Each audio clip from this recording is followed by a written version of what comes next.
Her researchers studied 8,690 babies across 13 countries. British babies cried the most. American babies were close behind. Japanese babies? Almost silent. Same species, same biology, completely different outcome. And the Japanese parents weren't doing anything that looked like discipline. No timeout, no consequences, no raised voice, no system. Just something so quiet and so consistent that most Western parents wouldn't even recognize it as parenting at all. This video is going to show you exactly what they were doing and why the science says it works better than anything we've been told to do instead. Before we get into it, I'm genuinely curious about who's watching this. Drop in the comments, how old is your child right now? I read every single comment and I want to know who I'm actually talking to. It helps me make better videos for you. Go comment right now. I'll be reading while you watch. 1. They never separated love from presence. The foundation of Japanese child rearing is a concept called ime. There is no direct English translation.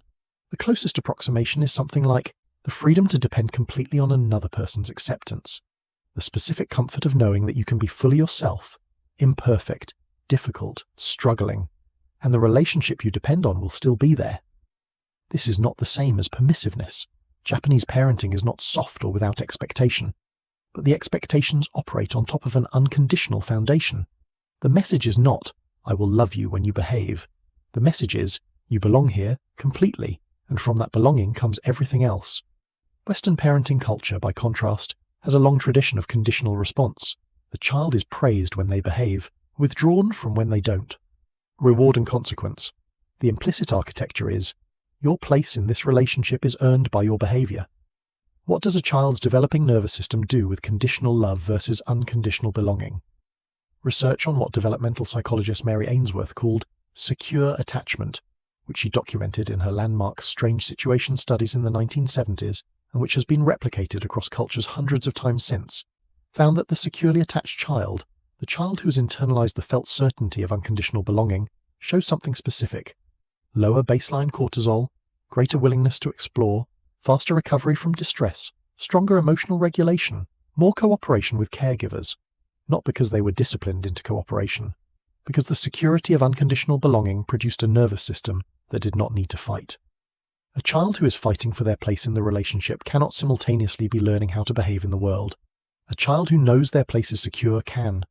The Japanese mother who does not raise her voice, who does not threaten, who does not withdraw love as leverage, she's not being passive.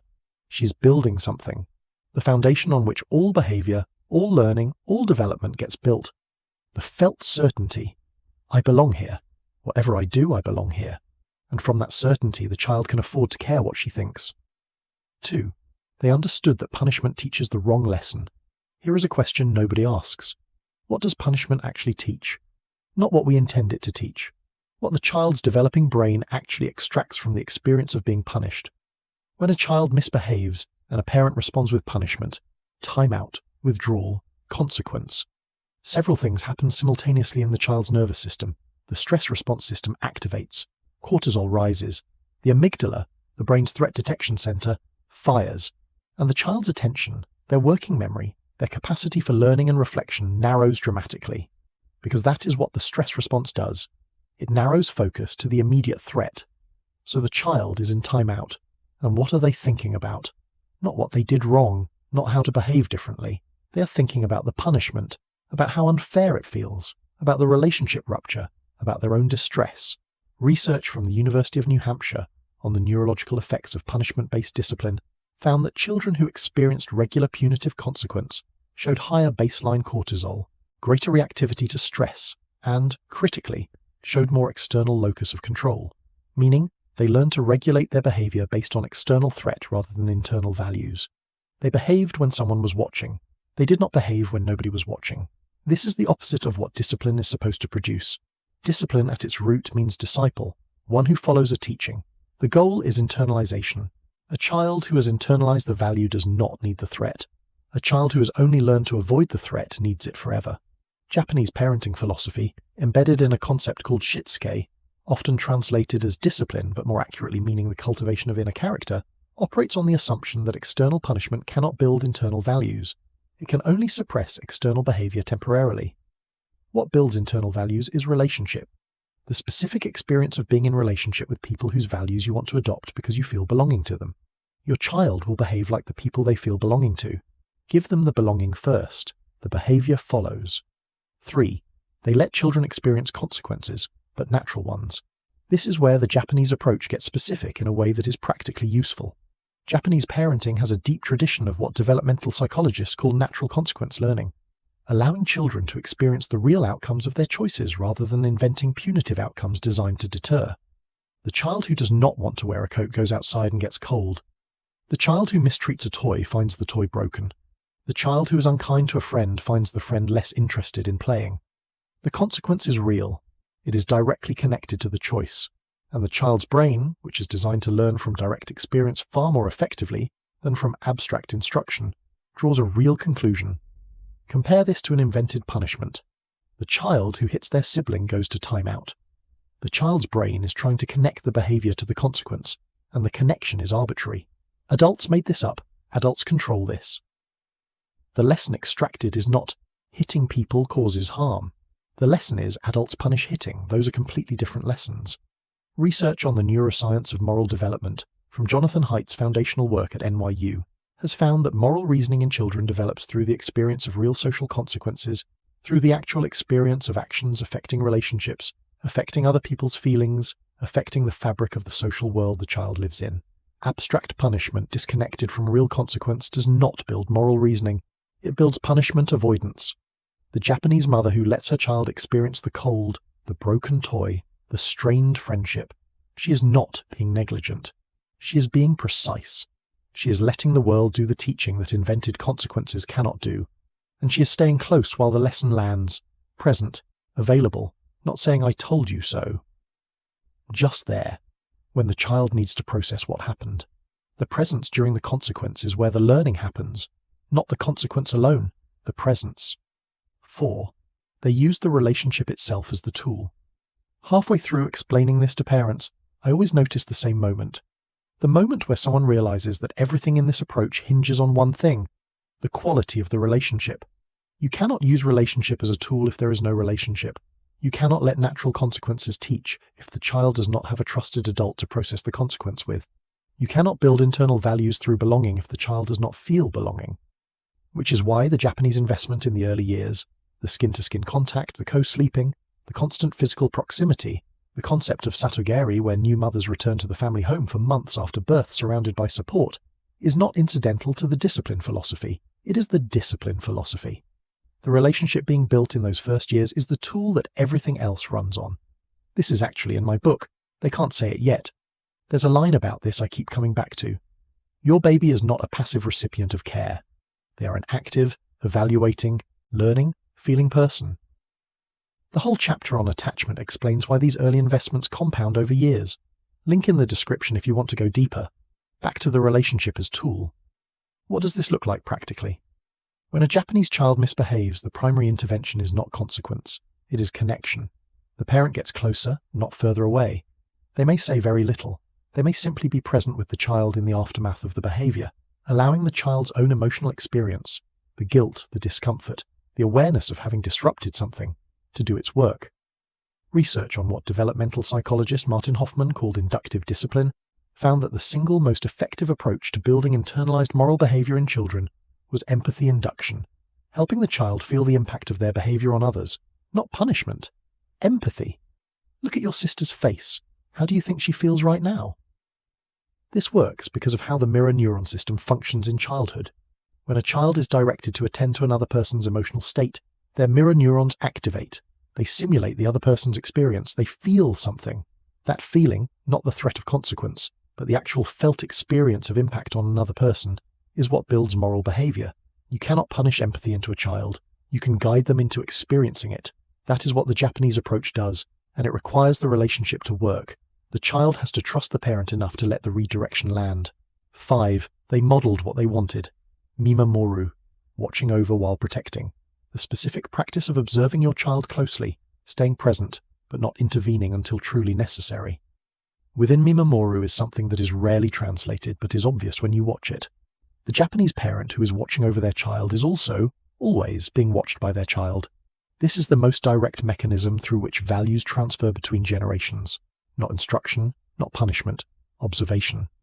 The child watching the adult navigate difficulty, handle frustration, respond to others, make decisions, recover from mistakes. The child's mirror neuron system, constantly active, building a simulation of adult behavior that will become the template for their own. Research on behavioral modeling in childhood, from Albert Bandura's social learning theory, which remains one of the most replicated frameworks in developmental psychology, found that children learn more from observed behavior than from any other input. Not what adults tell them, what adults do when they think nobody is watching. The Japanese cultural emphasis on self-restraint, on enryo, the quiet management of one's own emotional expression as a form of respect, produces caregivers who model the very regulation they want to see in their children, parents who feel frustration and manage it, who disagree and repair, who experience disappointment and keep going, who are not performing calm but practicing it. Your child is not listening to your instructions, they are watching your life, and what they watch becomes the template for how they live theirs. This is not metaphor, this is the literal mechanism of child development. The most powerful discipline intervention available to you is not a consequence, it is your own behavior when things are hard. 6. They treated emotional expression as information, not behavior. In Western parenting culture, a child who is crying, angry, or distressed is often treated as a child who is behaving badly. The emotional expression is the problem to be managed. Stop the crying. Manage the anger. The goal is a child who appears regulated. In Japanese parenting culture, and in the broader philosophy of emotional development that researchers like Ed Tronick and Daniel Stern have documented, emotional expression in children is information. It is the child's nervous system communicating something about its current state. And the appropriate response to information is not suppression, it is acknowledgement. The Japanese mother who sits with her distressed child, who does not rush to stop the distress, who says very little but remains close and regulated. She's doing something specific. She's allowing the emotional experience to complete itself.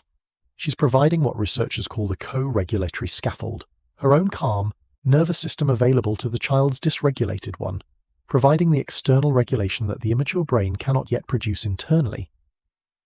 Research on emotion regulation development from Harvard's Center on the Developing Child has found that the capacity for self-regulation, the ability to manage emotional states, tolerate frustration, delay gratification, is not a trait children have or don't have.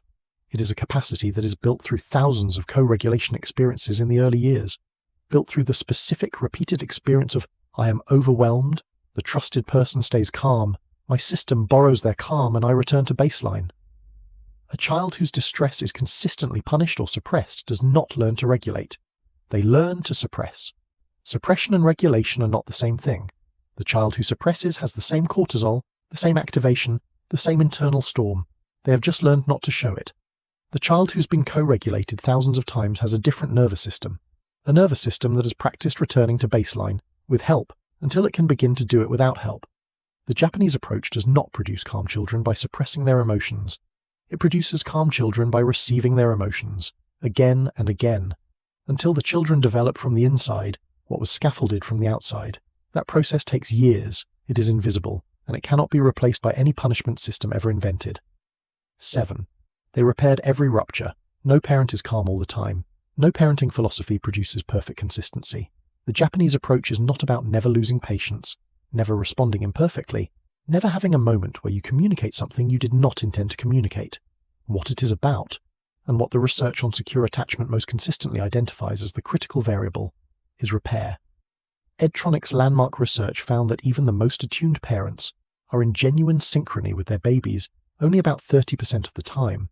The other 70% involves misattunement, rupture, and disconnection. The variable that predicted secure attachment was not the 30%, it was what happened in the 70%, whether the rupture was followed by repair. In Japanese parenting culture, there is a strong tradition, embedded in broader cultural values around harmony, around the restoration of relationship, around gomen nasai as a genuine act rather than a performative one, of coming back after the hard moment, of returning to the child with presence, with warmth, with the implicit message, that was not what I wanted for us. We are okay. I am still here. This repair is not weakness. It is the most powerful teaching available. When a parent repairs, when they come back after the rupture with genuine presence, they are teaching the child something that no perfect moment can teach, that relationships survive difficulty, that the person who hurt you comes back, that love does not disappear when things go wrong. that rupture is not the end. The child who learns this lesson, deposited across hundreds of repairs across the years of childhood, becomes the adult who can sustain relationships through difficulty, who does not catastrophize conflict, who knows, at a level beneath thought, that repair is possible. Research from the Minnesota Longitudinal Study of Risk and Adaptation, one of the most comprehensive developmental studies ever conducted, following individuals from infancy into adulthood, found that the quality of early attachment repair was one of the strongest predictors of adult relationship quality measured decades later. You will get it wrong, every parent does. The question is not whether you rupture, the question is whether you repair. Come back, every time. That is the discipline. 7 principles, a philosophy that is ancient, that is culturally specific, and that modern developmental neuroscience has independently validated in almost every detail. Unconditional belonging before behavioral expectation. Punishment teaches the wrong lesson. External avoidance, not internal values. Natural consequences connected to real choices. Relationship as the primary tool. Modeling as the primary teacher. Emotional expression received, not suppressed. Rupture followed always by repair. None of this requires you to be Japanese. None of it requires a particular culture or a particular history. It requires a willingness to see your child's behavior not as something to be managed, but as something to be understood.